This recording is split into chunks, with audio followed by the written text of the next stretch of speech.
Har kuni nonushtani o'tkazib yuborish sizni semirishingizga sababchi bo'lishini bilarmidingiz? Chunki ertalab o'tkazib yuborilgan nonushta metabolizmni sekinlashishiga, kun davomida ortiqcha perkuslar, ya'ni ortiqcha kaloriyalarni yeb qo'yishingizga va kun davomida horg'inlik, energiya yetishmovchiligiga sababchi bo'ladi. Bu esa kun davomida sizni ochlik hissi qiynashini ta'minlaydi. Agar siz ideal qomatga ega bo'lib, chiroyli ozishni xohlasangiz, nonushtani oqsilga boy, foydali yog'lar bilan boshlaydigan bo'lsangiz, sizda kun davomida balansni ushlab turishingizga yordam beradi.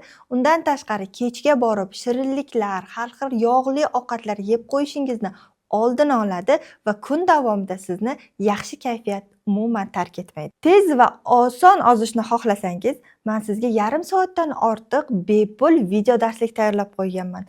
Video darslikni qo'lga kiritish uchun esa kommentariyada 3 raqamini qoldiring.